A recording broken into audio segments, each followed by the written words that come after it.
Ang mga opinyon at pahayag sa susunod na programa ay pawang sa mga panauhin lamang at hindi sa pangasiwaan ng istasyong ito. Maging mapanuri sa panonood.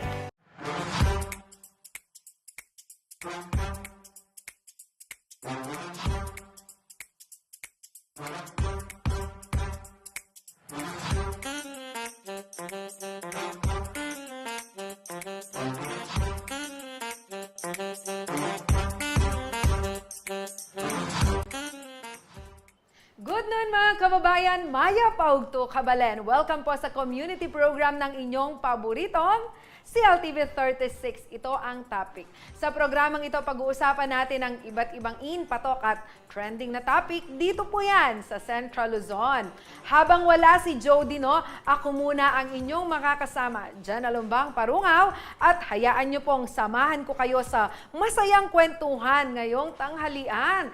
Sumali po kayo sa ating live, Pwede kayong sumali dahil live na live tayo sa Free TV at sa lahat ng cable partners ng CLTV at maging sa ating Facebook account na CLTV 36 Official. Today is the last day of the month, February 28, araw po ng Martes. Naku, bukas, panibagong buwan na naman ng Marso. Napakabilis talaga ng panahon. Kaya naman huwag kayong magpapahuli sa mga pwedeng mapanood dito sa CLTV 36 dahil kami po ay mayroong mga account sa iba't ibang mga social media pages. At ito po yung ating CLTV 36 Official sa Facebook at CLTV 36 News. Sa Instagram, meron po tayong CLTV 36 Official. Sa Twitter at CLTV 36. YouTube, CLTV 36 Official. At syempre, ang ating website, cltv36.tv. At Kabalen, Karayon, alam kong kayo ay may TikTok account. Naku, i-follow na ang CLTV 36 para makita ninyo ang aming entertaining and syempre informative na mga content. Bago tayo dumako dun sa ating kwentuhan, no, meron tayong ipinost na tanong para sa araw na ito at marami pong mga followers natin and mga viewers ang talaga namang nag-comment. Ang ating question of the day, nanong musika, ing buri mong pakiramdaman patse, mag-review ka.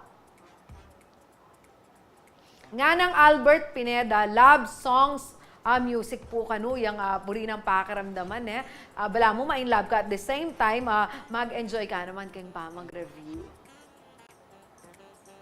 Nga na pong Wonasis Hebron, gusto ko nang bala mo, idol na yata ay Morissette Amon, kaya kayang gusto ko nang bumitaw. Pero syempre, na kayo man bumitaw, baluta naman na kapag mag-review kayo talagang bibiyayin kaya kayong 100%. Nga ng Claire Castañeda Payadyad, manyama naman talaga ing makiramdam music, lalo na pag ma-inspire ka. Kaso pag mag-review ka, dapat tahimik bagya. Bakan tama kapag review ka nga mabuti, diva. Yan. Diva, wow, buri ka yan. Claire, wapi naman. Atin talagang mas buri daing tahimik, alalang aliwang daramdaman.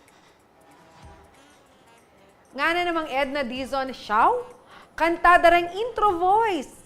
Pakatodo kayong component mi kanita, kabang manigaral. Kubalo ko rin intro voice, pero buri ko lang i-recall later na laret ang kantara.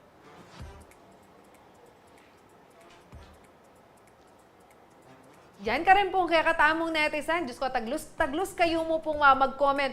Nung kayo po may kapag-comment kaya katamong mismong post, question of the day, kaya ni pong kaya katamong live, i-comment yo po na ano yung kaya kayong pakramdaman ang musika. Siguro, yabeta na nalaret ang practices you ng mag-review kayo bakan tama kapag focus tamo po ne. Siyempre, basan ko lang naman, deta pong kaya kayong shout out.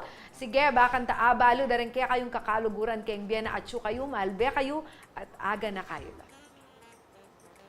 Bago po natin simulan ang kwentuhan, narito ang mga malalaking balitang Central Luzon ngayong araw.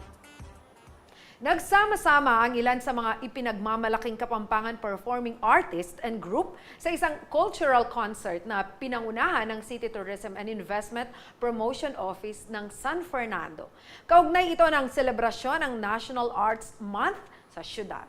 Ito ang balitang tinutukan ni J.M. De Jesus. Hindi nagpahuli ang syudad ng San Fernando sa pagdiriwang ng National Arts Month nitong Pebrero. Sabi nga, end with a bang, kaya bago matapos ng buwan, ikinasa ng City Tourism and Investment Promotion Office ang isang culminating cultural concert nitong February 24 na ginawa sa Giant Lantern and Tourist Information Center. Ayon sa tourism officer ng syudad ng San Fernando na si Ching Pangilinan, magandang pagkakataon ito lalo na't unti-unti nanunumbalik ang sigla ng sining at kultura matapos ng panahon ng pandemya. Maganda yung pagkakataon ngayon na makita kung paano bumabalik yung sigla ng turismo at ang suporta sa sining at kultura. Kanya meron tayong mga ganitong klase ng activity, no, cultural concert kasama yung food and trade fair, no, kung saan meron tayong pagkakataon na makikita yung mga kababayan natin, mga bisita rin natin dito sa syudad ng San Fernando. Present sa cultural concert ang iba't ibang mga artist na nakapag-perform na sa national and international scene tulad na lamang ni Elia Jane Tapnyo, Fevelin Bautista, Mark Joji Katakutan, Emer Bondok at Joanna Roman Garcia.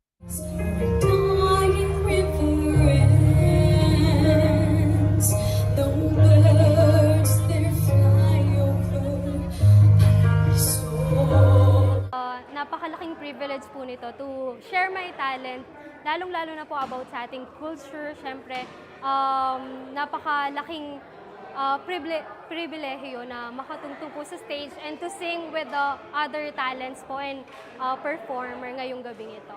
Nagpakitang gilas din sa konsyerto ang mga group performer mula sa Anak Bale-Baleyan, UA Coral, Systems Plus Foundation, Salin Lahi Dance Troupe at PHS Performing Arts.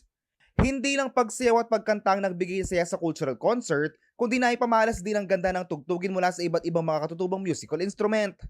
Tulad na lamang ng tinatawag na angklong na hindi na kadalasan nakikita at naririnig.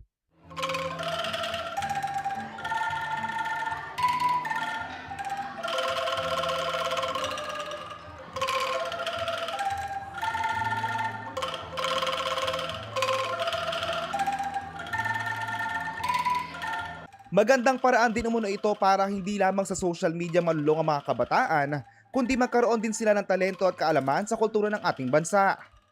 Feeling ko po, kailangan po nilang linangin po yung mga ibang talento po, kagaya na lang po ng mga sa historical po, kagaya po ng mga instrumento po.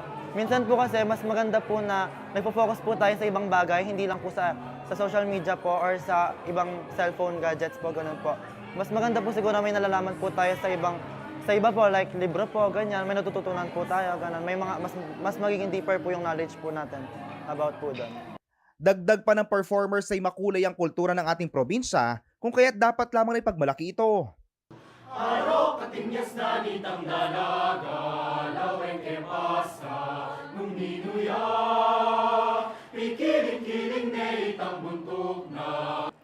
Pampanga is known for the parol po. So yung parol po is nagsisignificant po siya ng iba't ibang colors. So from that po, yung culture po natin, parang siya po yung nagbibigay color sa pagiging Kapampangan natin. Para sa Kapampangan artist at culture advocate na si Peter De Vera, kailangan magtuloy-tuloy ang mga ganitong programa at aktibidad upang higit na mabigyan diin sa mga kabataan ang ganda at halaga ng sining at kultura. Sana pahalagahan ang kultura natin at sining, no?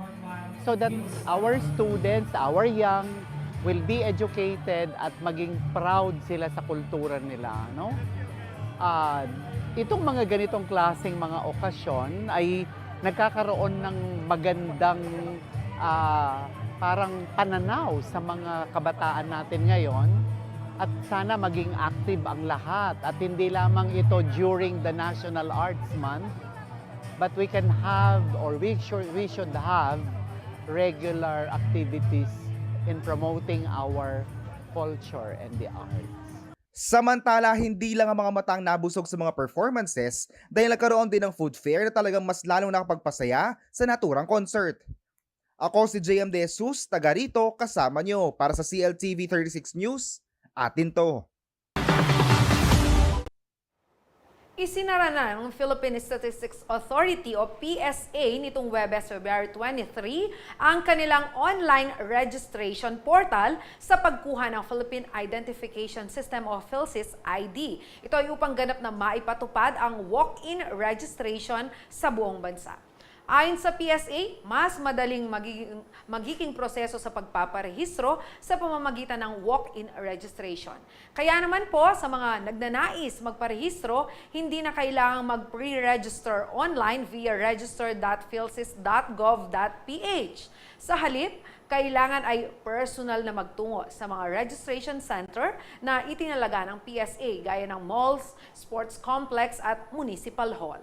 Bukod pa rito, nagsasagawa na rin umano ng mobile registration ang mga field office ng PSA para maabot ang mga individual na naninirahan sa malalayong lugar. Samantala sa pinakahuling tala ng PSA nitong February 20, nasa 76,068,716 na ang mga Pinoy na registered sa PhilSys. Umaasa ang PSA na madaragdagan pa ito ngayong mas pinadali na umano ang pagre-register. Kaya naman hinihikayat po ang lahat na magtungo sa registration center sa inyong lugar, dala ang mga dokumentong kinakailangan upang mapabilang sa mga listahan ng nakapagparehistro.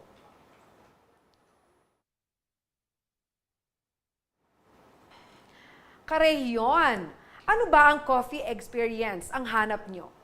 If you are looking for a relaxing place na nasa gitna ng magandang tanawin, perfect para sa inyo ang Kape Sinukwan na matatagpuan sa Mount Arayat. Sa muling pagbubukas ng coffee shop ay mayroon itong dagdag amenities na pwedeng ma-enjoy ng mga customer. May inihanda ring pakulo ang Kape Sinukwan ngayong parating na Semana Santa. Kung ano ang mga ito, makitrip, treat at gimmick tayo kay Liana Canilao.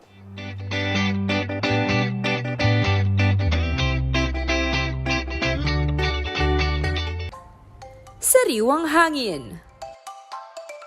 Magandang tanawin. Ilan lamang ito sa dinarayo ng ating mga kababayan mula sa loob o labas man ng Central Luzon sa mystical mountain ng Pampanga, ang Mount Arayat. Perfect place ang nasabing bundok para sa hikers, campers at off-road bikers. But wait, there's more. Kung ikaw naman ay isang coffee lover na naghahanap ng kakaibang coffee session experience, may lugar din sa Mount Arayat para sa'yo. Walang iba kundi ang Kape Sinukwan. Handog ng Kape Sinukwan hindi lamang ang mga masarap na pagkain at aromatic na kape, kundi maging ang makapigil hininga at picturesque view. At dahil nandito na rin lang naman tayo sa Kape Sinukwan, syempre subukan na natin ang iba't iba nilang activities dito kagaya na lamang nitong Tree Nest. Tara!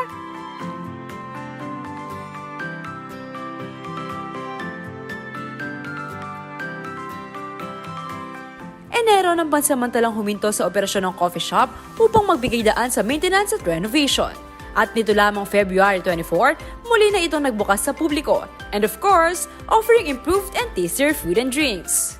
So yung mga drinks natin ngayon and food, so nag-upgrade na sila. So yung mga kapampangan food natin, ina-uplift natin sila. Same din doon sa coffee natin, at saka yung mga drinks natin, nagkakaroon na tayo ng iba-ibang variants.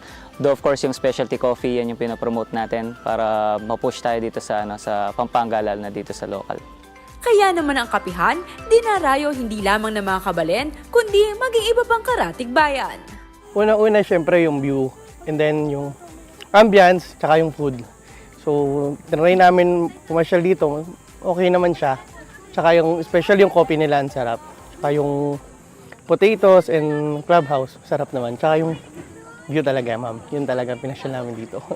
Pero worth it naman siyang puntahan, lalo na pag nandito na yung sunrise and sunset yung pinaka magandang advantage niya. Tsaka yung yung mga kape nila, ganon, worth it din sila na i-discover, pati yung mga foods, ganon. Ideal din ang Kape Sinukwan para sa mga nais mag-distress.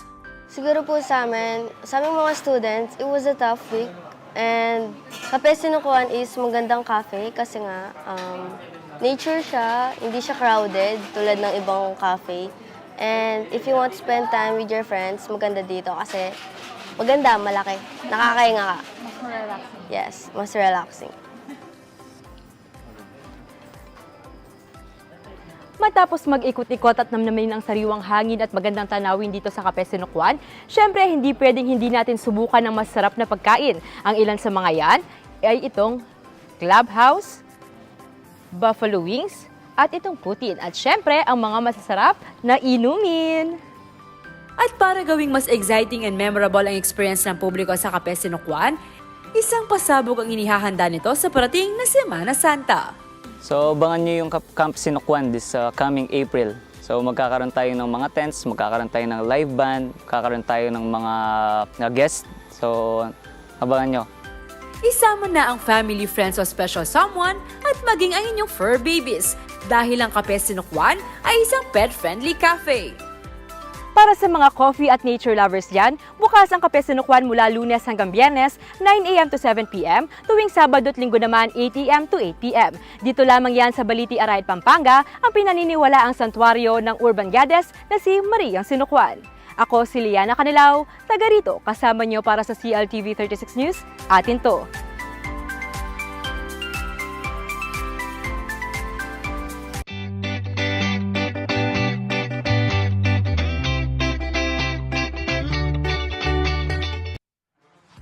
Mukhang napakasarap ngang magpunta dyan sa Kape Sinukwan. Minsan, Liana, samahan mo kami dyan.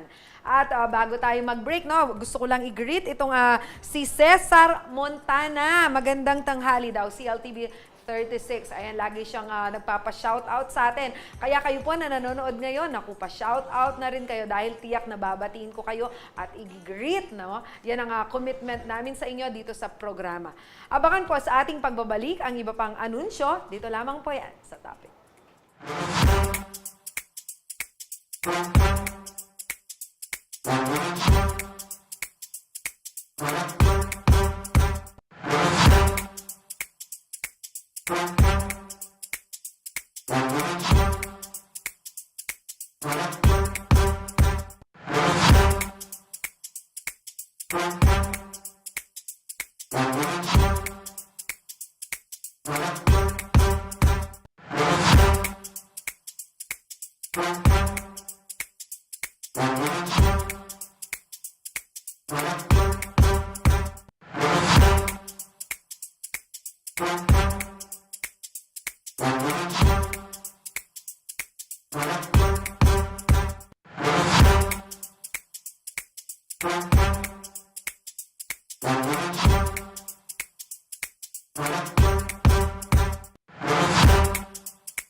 Ayan,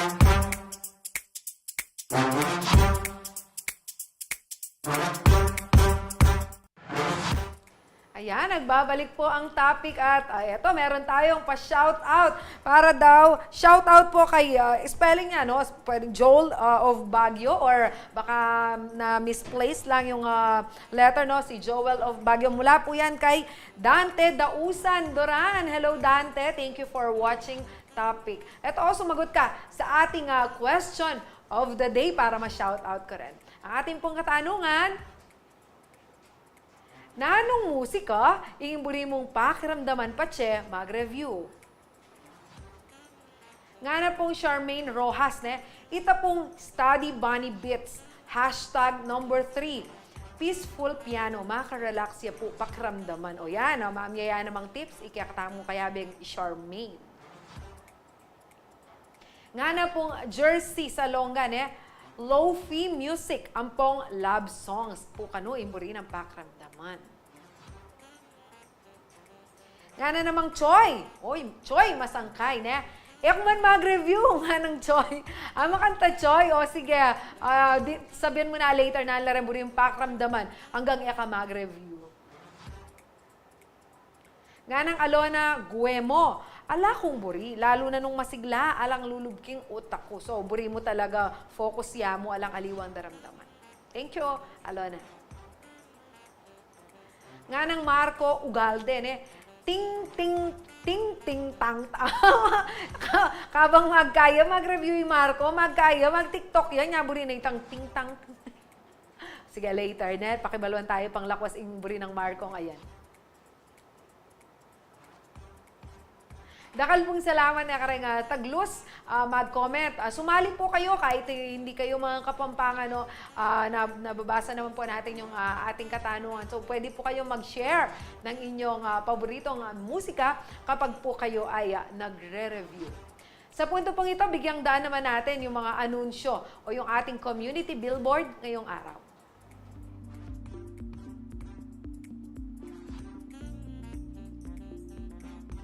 Inaanyayahan po ang lahat ng mga aspiring tour guides na makiisa sa isasagawang free tour guiding training ng Tourism Industry Skills Program ng Department of Tourism Region 3 at ng City of San Fernando Tourism and Investment Promotions Office po sa darating na March 21 hanggang 28. Simula po yan alas 8 ng umaga hanggang alas 5 ng hapon. Ang training po ay bukas para sa mga LGBTQIA+, mga Fernandino student tour guides, mga kutsero at tourism frontliners. Para sa mga interesadong lumahok, mag-register lamang sa link o QR code na makikitang sa post ng CSFP Tourism Office sa kanilang FB page hanggang March 6. Limited slot lamang ito at first come, first served basis.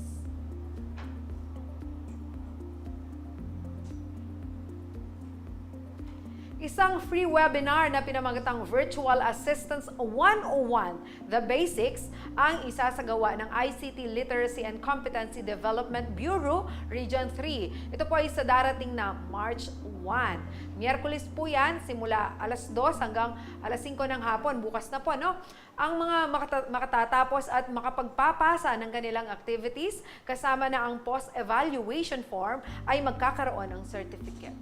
Limited slot lamang po ang webinar, kaya mag-register na.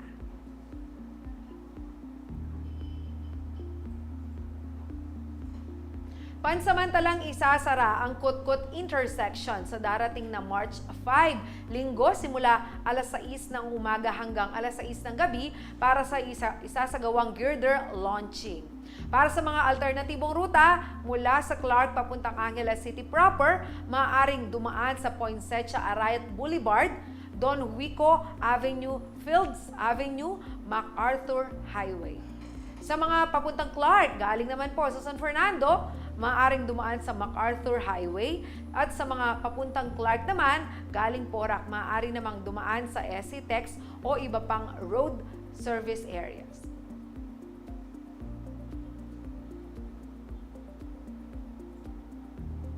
Magkakaroon naman ng power interruption sa ilang bahagi po ng Santa Rita sa Barangay San Basilio at San Isidro. Mula po yan sa Gasak Corner, Eco Park hanggang boundary ng San Basilio. Sa darating po yan na March 1, Miyerkules, bukas po yan, no? Alas 8 ng umaga hanggang alas 10 din ng umaga. 2 oras po ito. Ito ay para sa construction of tapping point sa Zone 1, Barangay San Basilio.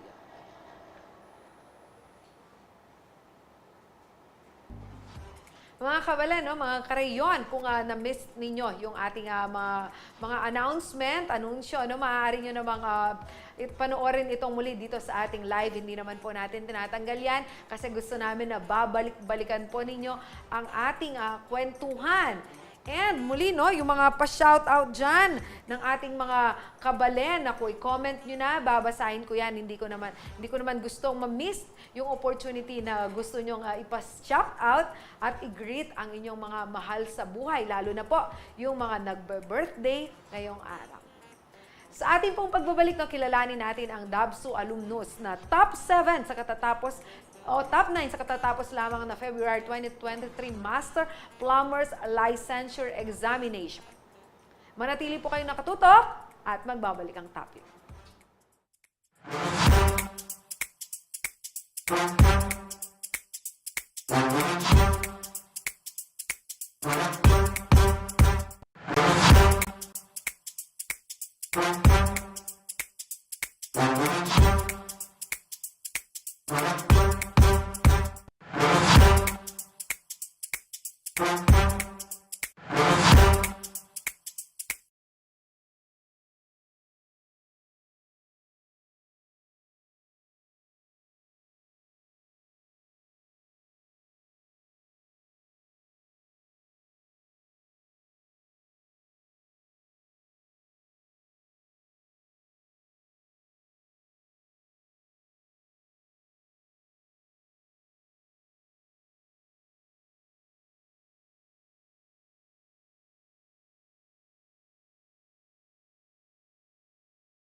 Ito na po ang oras para sa ating masayang kwentuhan kasama po ang ating guest for today. Pero bago yan, muli syempre gusto ko munang bigyang daan itong ating mga viewers, no, ay mga followers ng CLTV na wala pong sawang sumasagot sa ating question of the day na nanong musika ing burimong pakiramdaman patse mag-review.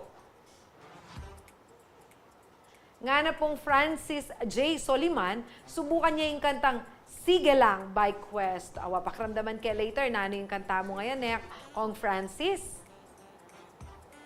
Nga ng Shai Gonzalez, 80s music. Actually, ako rin, muri ko rin 80s music, pero pag mag-review, alikula yata.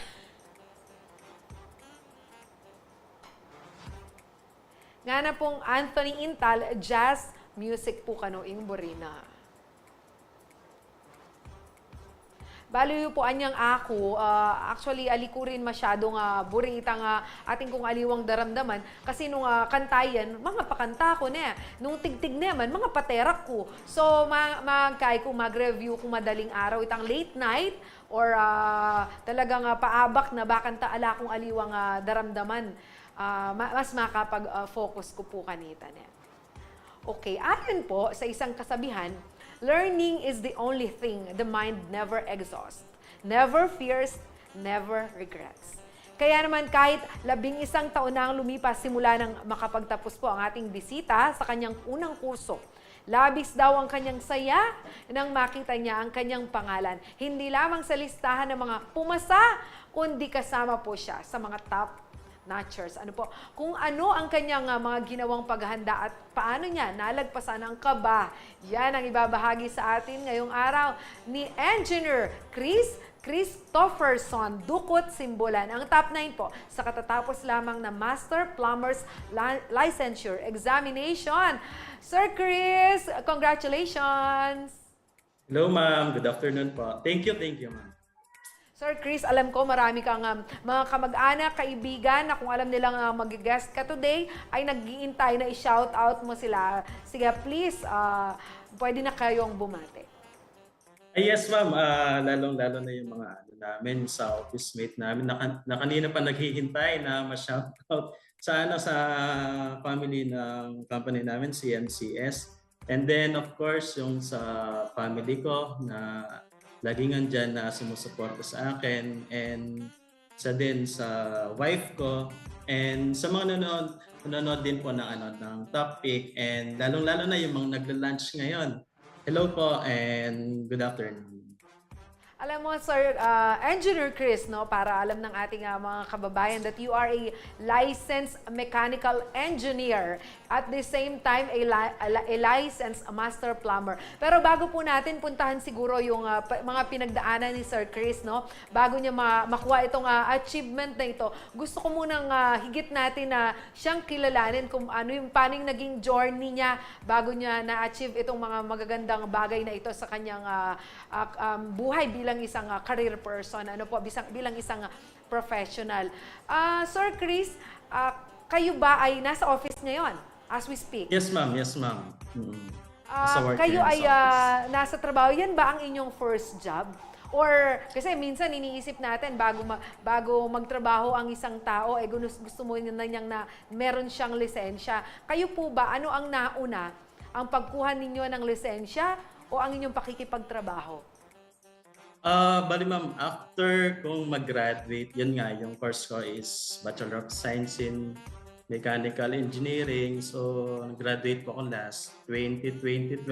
So, after nun ma'am, is kinuha ko muna yung nag-take muna ako sa PRC, yun nga ma'am. So, naswertihan naman, pumasa. And after nun ma'am, siguro, wala man 1 month na pahinga, ganon, is nagtrabaho na kagad. Dito sa first job ko sa shout out daw sa CMCS. So halos na ako dito, 10 years. Ito yung first job ko po, ma'am. So yun, ma'am. Yes, ma'am, yes. Napakagandang, actually, isa po yan sa mga attitude na tinitingnan ng mga kumpanya, no? Yung nananatili tayo sa isang kumpanya ng matagal. Siguro dahil there is a mutual naman sa inyo, maganda yung pamamalakad. At the same time, kayo naman ay maganda ang inyong work ethics. Pero bago yun, sir, buti mechanical engineering po ang inyong kinuhang kurso, and what school po? Yung una, ma'am, buti mechanical engineering. Actually, ma'am, yung choice na mechanical engineering is parents' choice ko. Ay, talaga yun eh. Kasi yung father ko, yung work niya is related dun sa mechanical. So, kaya, yun, parang nakapag-decide na lang, sige, mechanical na lang. And yun nga, nakapagtapos po ako sa DAVSU, and during that time, DAVSU is Don Honorio Ventura Technological State University pa. So parang kami yung unang nag-graduate na State University si DAVSU. Ang alam ko is nung nasa 4th year pa kami is DAVCAT pa lang si DAVSU. Pero ngayon State University na. Engineer, no? Eto, merong nagpapa-shoutout dito. Sabi niya, hello, love! Go, go, go, congrats! Si Miss Maria Elisa Ignacio Simbulan. Siguro si Mrs. niyo to, no? Engineer. Yes, ma'am. Actually, excited pa sa akin yan, ma'am. Sabi ko nga sa kanya, gusto mo ikaw na lang interview dito.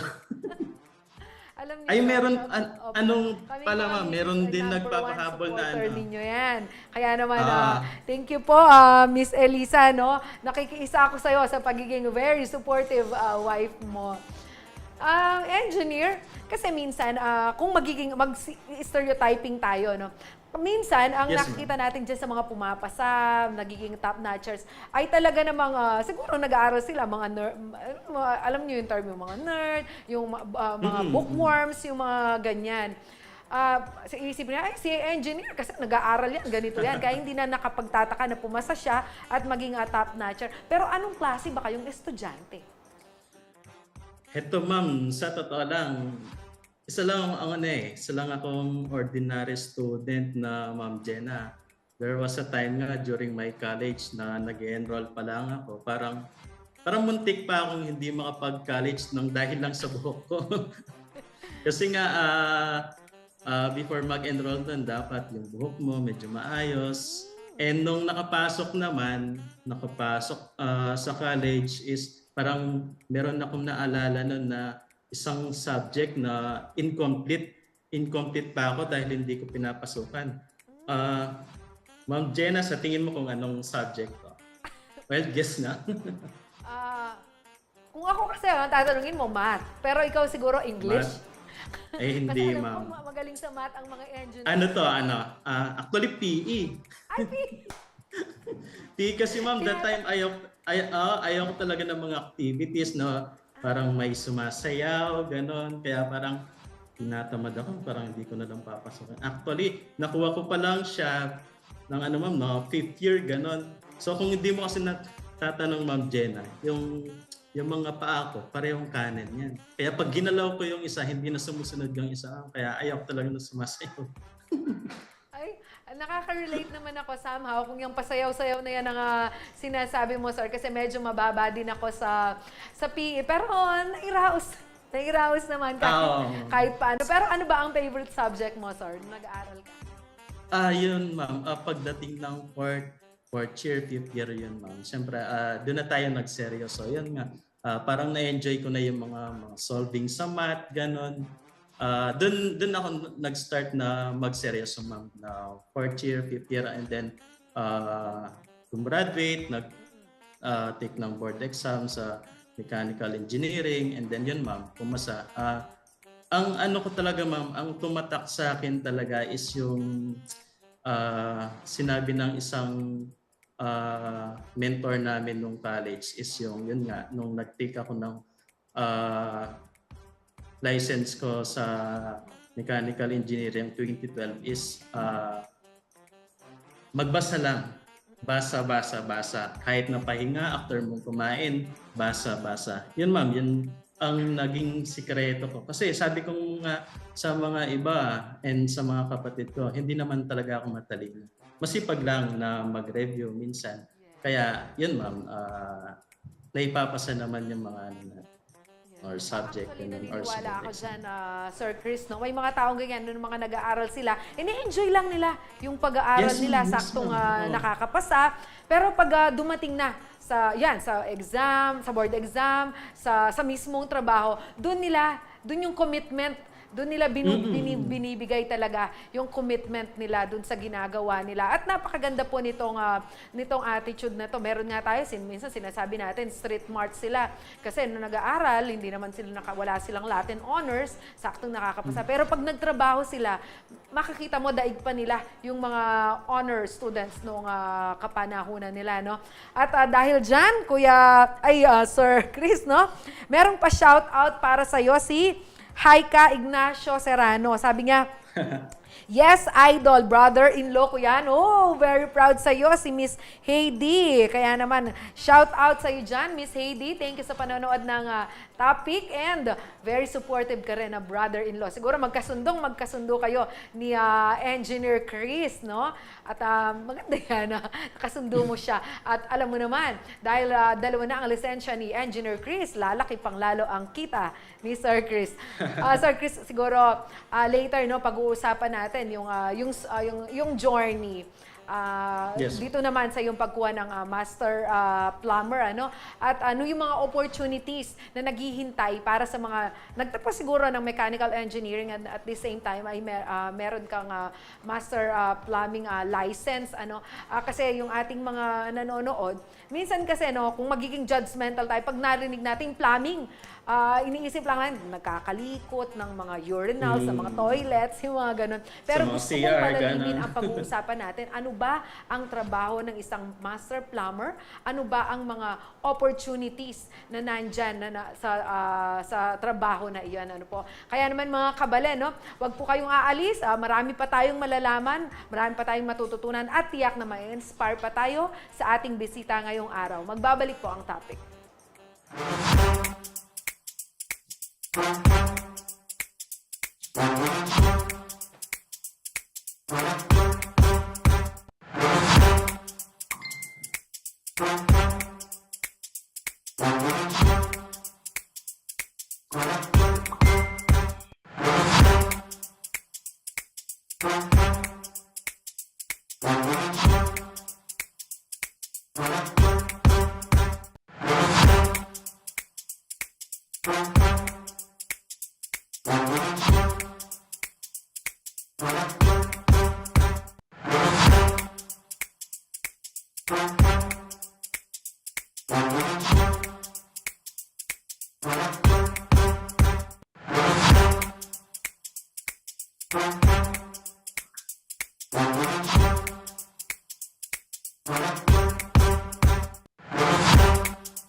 Wait. Shout out kay Ganda. What?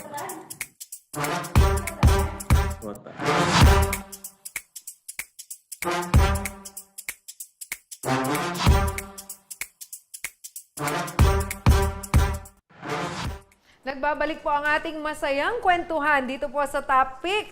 At dahil napakaraming supporters nitong ating bisita for today, sabi nga naman natin, sino ba ang unang susuporta sa atin kundi ang ating mga mahal sa buhay at kapamilya? Kaya naman, sabi po ni Miss Krishna Simbulan, Congrats, Kuya Chris! Pa-autograph kami po. Ayan, artista na ka, Engineer Chris, no? Magpa-autograph na kay Miss Chris na. At nga na pong Rose Simbulan, congrats anak, we are so proud of you. Mami Deria siguro Ma'am Rose. Hello daw po kay Daddy Nongnong. Nongnong Chris from Yana. Ayan. Naku, napakaraming supporters ni Engineer Chris, no? Sana lahat ng mga kapamilya natin ay maging supportive po sa mga endeavors natin sa buhay. Pero bago po natin ulit makakwentuhan si Kuya Chris, no? Narito po muna yung mga sumagot sa ating question of the day. Nanong musika, yung buri mong pakiramdaman, pache mag-review. Nga na pong Sem Kanafa Course, nalagyo, air supply, of course. Nga na po na. Masanting larang air supply. Anyway. Elan Pasumbal, hindi kita malilimutan by Basil Valdez. O yak, patandram naman kayo, bala mo lalako, Danea. Louis Empress, sabi na po na, Jopay, huwag ka nang mawala. Talagang updated day, Miss Louis, ne? Ayan, sa pagkakataon pong ito, no, muli ko pong ibinabalik ang ating bisita na dalawa po ang lisensya at talaga namang nakakabilib dahil top-notcher po siya, no? Si Engineer Chris Simbulan.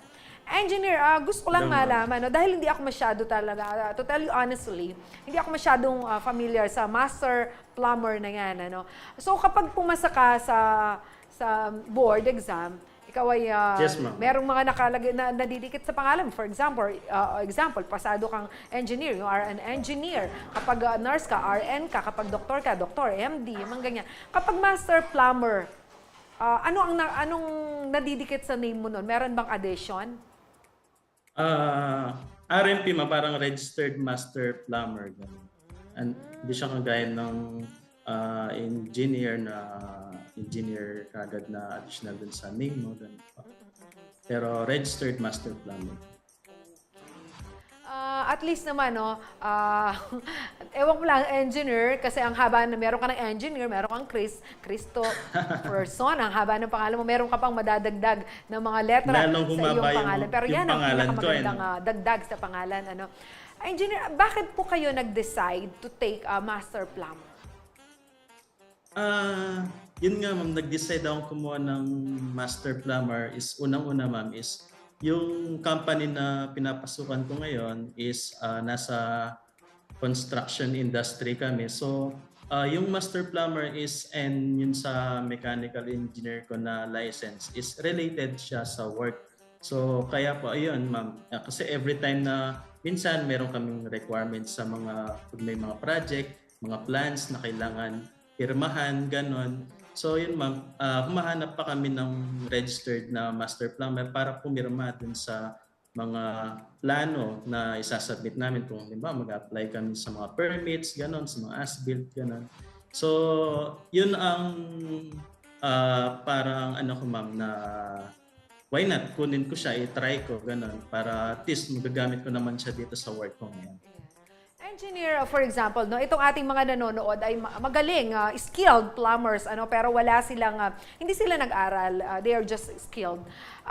Pwede ba silang kumuha ng master plumber o may mga requirements bago ka makakuha nito? Yes ma'am, pwede po silang kumuha kahit high school graduate lang sila. And kailangan lang nila ng 5 years experience. And then, ngayon ma'am, registered master plumber na ako. And gagawa lang ako ng certificate na itong mga to kahit high school graduate sila is pwede silang mag-take na kung meron silang 5 years experience. So pipirmahan lang namin yun ng mga registered master plumber and then ipapasa yun sa PRC and then evaluate kung ma-approve ma'am. Pwede silang mag-take ma'am. Lahat naman po ay may chance na mag-take nito kahit kahit high school graduate. Alam mo, as engineer, napakagandang balita niya, no? Lalo na sa mga hindi nakakaalam. Yung mga may kakilala po dyan, na mga plumber, no? Napakaganda nito kasi parang kung hanggang high school ka lang pero skilled ka, parang hindi ka natatapos doon lang eh. Meron palang pwedeng puntahan yung pagiging plumber mo, and you can be a licensed talaga sa trabahong yan. Napakagandang development po nito, napakagandang balita sa ating mga kababayan, no, na hindi natatapos doon sa pagiging skilled natin. Itong ating pagiging isang plumber. Naku, gayahin natin si engineer, kahit engineer na siya, kumuha pa siya neto. Gaano niyo po ba katagal pinaghandaan itong exam na ito? Actually, ma'am, last 2020, di ko lang kung March. Kasi ma'am, March 2020, yun nga, lahat naman alam na pandemic tayo.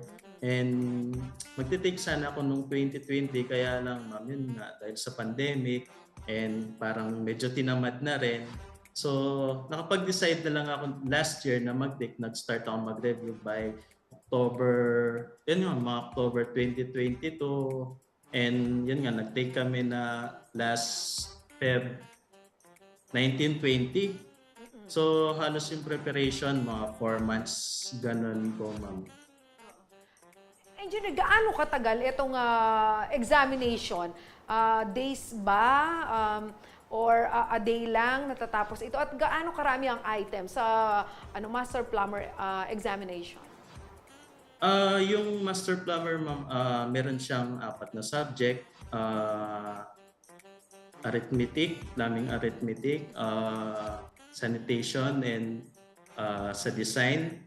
Tapos pangatlo, plumbing code, and 3 is yung practical. So, nung halos last week lang yata, tama? Feb 19 and 20, 2023. Doon ako nag-exam. And lahat ng subjects, halos 100 each lang. So, tapos tatagal yung exam from 8 a.m. to 5 p.m. Pero hindi naman maggamit lahat yun ng One day siguro lang siya. magtapos. One day exam lang siya, engineer. 2 days, ma'am. 1920 nag-take ako Sunday and Monday. So, kada isang araw is 2 subjects, ma'am. Halos ba computation siya? Kasi nasabi ko nga na kanina, nabanggit mo, kahit high school graduate ka lang, pwede kang mag-take niyan. Baka kasi meron tayong mga kabalayan, naku, hindi ako marunong mag-English, pero marunong akong mag-compute. Alam ko kasi may mga computation sa plumbing. Ano ang nature ng exam? Wala namang English or comprehensive writing, mga ganyan? Yes, ma'am. Lahat naman ng question doon is English.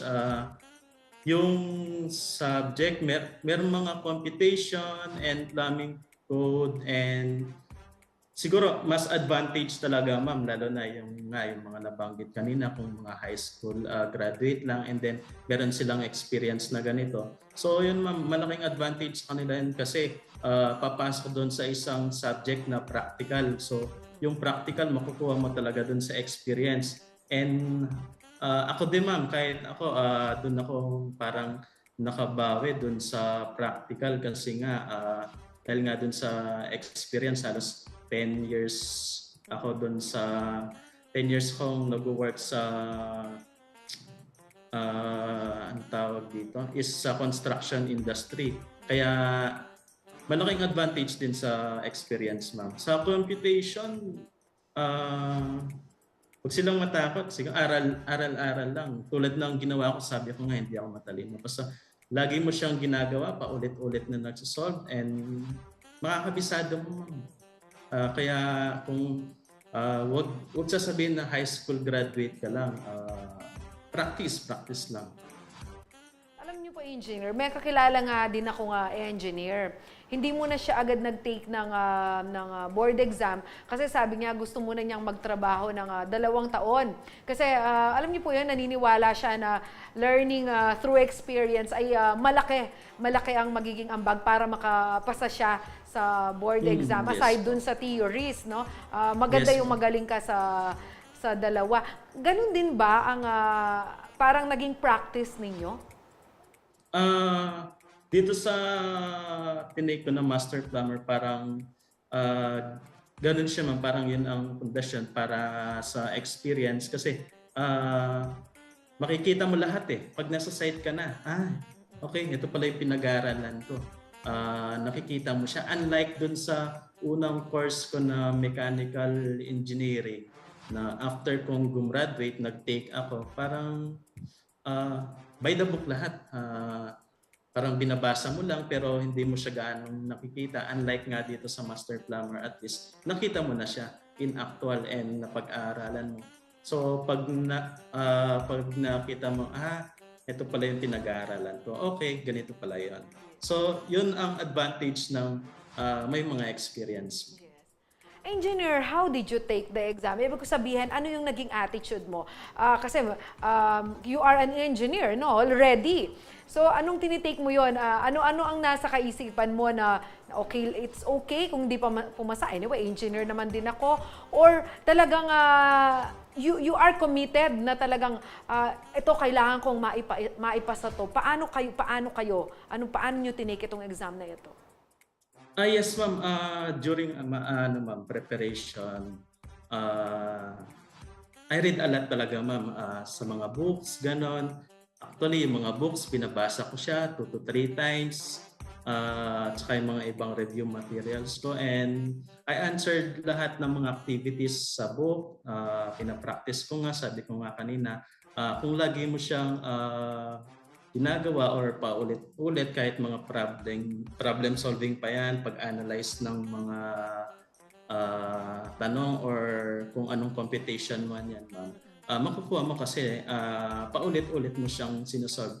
And then, since kasi na may trabaho ako, ma'am, yun ang medyo struggle sa akin sa pagre-review kasi parang nagkakaroon lang ako ng time after work mag-review. Makakauwi ako ng 8 p.m. siguro, tapos yung max ko na noon is hanggang 12 midnight na mag-review. And then sa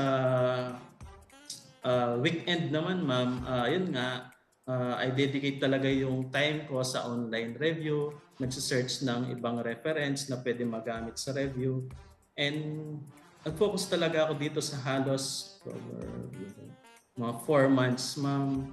Tinigil ko yung mga laro-laro sa Dota, ganon. And then sa iwas sa mga gathering, pasyal-pasyal, ganon. So sabi ko, 4 months lang naman to. Why not try ko, di ba? Kung makapasa ako dito, yung 4 months na sinacrifice ko is parang mababaliwala, di ba? So ito, pag nakuha ko yung license ko, lifetime. Ano ba yung 4 months, diba, na i-sacrifice mo? Yun po, ma'am. Yun po ang ginawa kong review na halos 4 months po. Yan, yung ating mga plumbers, no, nakita nyo naman, isang engineer ay talagang nag-dedicate ng kanyang oras para kagaya ng nasabi natin, maging siyang lisensyado. Kaya pwede tayong pumulot ng aral mula sa kanya. Kaya naman itong si Miss Normie Caligia Ferrer, congratulations daw, engineer, at ganun din si Rosie. Wow, congratulations and God bless always. Sabi po niya sa inyo, engineer. Pero tama po ba itong nabasa ko, na pag-alaman ko na hindi alam ng inyong pamilya na kayo ay nag-take ng exam? Yes, ma'am. Actually, yung nakakaalam lang talaga is ako and then yung asawa ko. Bakit hindi alam? Wala lang, parang siguro pag lumabas yung result, parang ayun, mas surprise na lang sila. Ayan, pumasa yung anak ko, yung surprise. Actually, ma'am, nung lumabas yung result, kailan ba yun? Wednesday, Feb 2022. Ang unang nagsabi sa akin is yung office mate ko rin na nag-take din ng Master Plumber. Hello, Jacob Salonga nga pala. Yung office mate ko na nag-take din and pumasa din. Sabi, sir, congrats. Yan lang ang sabi sa akin sa chat sa FB. And then, after nun ma'am, yun, dali-dali ko nang binuksan yung page nung PRC, and then bumungad sa akin nga yung top 10, yun ang unang nakita ko, and then nakita ko yung pangalan ko and napasigaw na lang, sabi ko. Kasi sa bahay, kami dalawa lang ng asawa ko, sabi ko, love! Ayan, napasigaw na lang ako. And then after nun, wala na, speechless na. Actually hanggang ngayon ma'am, hindi pa rin ako makapaniwala na pumasok ako doon sa top 9. Parang hindi pa nga nagsisink in sa akin na yun nga, lahat ng to. And sobrang thankful and blessed lang talaga. At saka alam nyo, engineer, siguro, I don't know, medyo nakarelate ako sa inyo, no? Kasi nung ako ay kumuha ng eligibility naman, nag-take ako ng CSA exam, no? Hindi ko rin sinabi. Hindi ko sinabi kasi natatakot ako na baka bumagsak ako. Siyempre, pag feeling matalino, no? Feeling yung as ng expectations kapag medyo mabuti yung performance mo sa school. Tama Tapos hindi ka papasa. So, nakakaya. Hindi ko sinabi. Pero kayo, dahil isa na rin kayong engineer, siguro somehow iniisip nyo na rin na malaki po talaga ang expectation din sa inyo.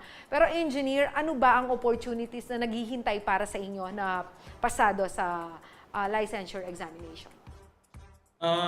Siguro ma'am, sa career ko ngayon, yun nga, nagtatrabaho pa rin ako dito sa company na pinapasukan ko. Sabi ko nga kanina, 10 years. Siguro ma'am, kung mayroong mas magandang opportunity, why not po, di ba? So, for the meantime, yun po, dito tutuloy ko lang sa existing company na pinapasukan ko. Opo, engineer, nabasa ko nga na if you are a licensed master plumber, you can parang build your own plumbing business. Siguro isa yan sa Yes. mga pwedeng maging direksyon ninyo, ano? Engineer, napakasaya po ng ating kwentuhan at very inspiring at the same time. Medyo nabitin nga ako sa oras. Ano po, kaya naman po Oo nga pala. magpapaalam na tayo, engineer. Baka meron po kayong mensahe sa ating mga manonood. Ay, yun po ma'am. Yun nga, nais ko lang pong magpasalamat ma'am unang-una. Yun nga, sa napaka-supportive kong asawa, Maria Elisa Simbulan, na sinamahan talaga ako na mula day 1 hanggang matapos yung exam. Andyan siya lagi. And then sa mga family ko, thank you. And sa company ko rin ma'am na andyan rin na sumuporta sa akin. And syempre kay Lord na laging nandyan na gumagabay. Actually, yung ngayon sa day 1 ko, medyo nahirapan ako dahil parang yun nga, parang naunahan ako ng kaba, and then ginawa ko is pumikit lang, and then pumikit ng ilang minuto, and then nag-pray. Then nung binalikan ko yung iba is nakuha ko na. Iba talaga yung kung may kasama mo si Lord dun sa lahat ng mga ginagawa mo. Yun po, thank you po sa lahat ng sumabaybay sa topic. Ma'am Jenna, thank you po sa opportunity na to na makasama po kayo sa inyong programa. Maraming salamat po. Maraming salamat din sa iyo, engineer. Pahabol na pabati mula kay Marinette Pineda. Congratulations daw po and God bless. Once again, engineer, our top 9 at pinagmamalaki nating Kabalen. Maraming salamat po, Engineer Chris Simbulan. At oras na po, no, mga Kabalen, para tayo ay magpaalam. Maraming salamat po sa inyong panonood sa ating programang topic. Sa ngalan po ni Jody Mercado, ako si Jana Lumbang Parungaw, taga rito. Kasama nyo, si LTV 36 atin to. Maraming salamat po.